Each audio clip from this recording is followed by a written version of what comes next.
সাভারের বেসিক চামড়া শিল্পনগরীতে কোরবানির কাঁচা চামড়া সংরক্ষণের কাজ শেষ হয়েছে। কয়েকদিনের মধ্যে লবণযুক্ত পশুর চামড়া সংগ্রহ শুরু করবে ট্যানারির মালিকরা। ট্যানারিগুলো ঘুরে দেখা যায় চামড়া সংরক্ষণে ব্যস্ত সময় পার করছেন শ্রমিকরা। বিস্তারিত প্রতিনিধি রাজীব মাহমুদের পাঠানো তথ্য ও চিত্রে ডেস্ক রিপোর্ট। পবিত্র ঈদুল আজহা উপলক্ষে দেশের গুরুত্বপূর্ণ খাত চামড়া শিল্পে শুরু হয়েছে ব্যাপক প্রস্তুতি।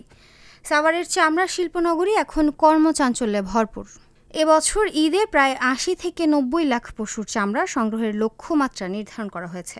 তবে সরকার কাঁচা ও বলওয়েট চামড়া রপ্তানির যে অনুমোদন দিয়েছে তা নিয়ে খাত সংশ্লিষ্টদের মধ্যে ডানা বেঁধেছে গভীর উদ্বেগ। মানে এই যে কাঁচামাল আছে, কাঁচামাল কাইডা শোকেন দিতেছি, শোকেন দিয়ে চুনা নামাইতেছি, চুনা নামায় ফেলাশিং করতেছি, ফেলাশিং করার পরে এই যে ভুলু নামতেছে, ভুলু লাগাইতেছে। চামড়ার উপস্থিতি কম, সরকার দামটা ধরে জ্বালাইছে বেশি, মালিকেরা কিনতে এত দামে কিনলে বিক্রি করতে পারবে না, এই জন্যই এরা এখন একটু কম কিনছে।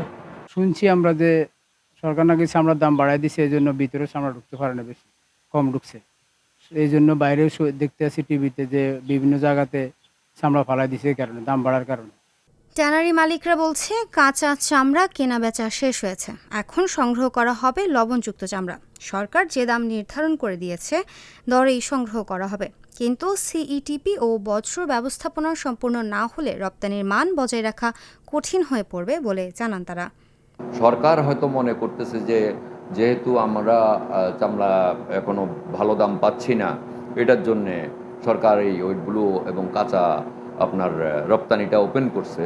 কিন্তু আমরা মনে করি সরকার এটাও চিন্তা করা উচিত যে আমাদের বিনিয়োগ, এখানে হাজার হাজার কোটি টাকা বিনিয়োগ, এরপরে আমাদের হাজার হাজার শ্রমিক কর্মচারী, আমরা সবাই বেকার হয়ে যাব। এই জিনিসটাও সরকারের আমার মনে হয় মাথায় নেওয়া উচিত ছিল। প্রান্তিক চাষিদের আর এখানে আসলে তেমন কিছু নেই। এখন ট্যানারি মালিকরা লবণজাত চামড়াগুলি সংগ্রহ করবে এবং আমরা আশা করতেছি যে ট্যানারি মালিকরা সরকার নির্ধারিত মূল্যেই লবণযুক্ত চামড়াটা সংগ্রহ করবে। এটা যেমন যদি গুণগত মান ঠিক থাকে তাহলে এই সরকার নির্ধারিত মূল্যের কোনো ব্যত্যয় ঘটবে না, এটাই আমরা আশা করতেছি। এবছর চামড়া সংগ্রহের লক্ষ্যমাত্রা ছিল ১,৫ লাখ, কিন্তু এবছর ১৫ থেকে ২০% কোরবানি কম হয় ৮৫ থেকে ৯০ লাখ চামড়া সংগ্রহের লক্ষ্যমাত্রা নির্ধারণ করেছেন ট্যানারি মালিকেরা। আমাদের লক্ষ্যমাত্রা ছিল গরু, মহিষ, ছাগল, ভেড়া মিলিয়ে ১ কোটি থেকে ১,৫ লক্ষ পিস। কিন্তু বর্তমানে আমরা সারা বাংলাদেশে খোঁজখবর নিয়ে দেখেছি যে প্রায় ১৫ থেকে ২০% কোরবানি কম হয়েছে। তারই আলোকে হয়তোবা ৮৫ থেকে ৯০ লক্ষ পিস আমরা এবছর সংগ্রহ করব। সব কিছু মিলিয়ে এবার প্রিজার্ভেশন ভালো হয়েছে। আমরা বিভিন্ন মাদ্রাসায় লবণ দেওয়া হয়েছে।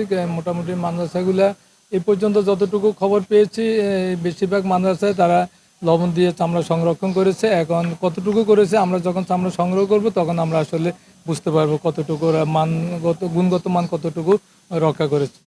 সংশ্লিষ্টরা বলছেন সঠিক ব্যবস্থাপনা, পরিবেশ বান্ধব প্রক্রিয়াজাতকরণ এবং আন্তর্জাতিক মান রক্ষা করা গেলে চামড়া খাত বাংলাদেশের অন্যতম বৈদেশিক মুদ্রা অর্জনকারী শিল্পে পরিণত হতে পারে। Channel S news desk.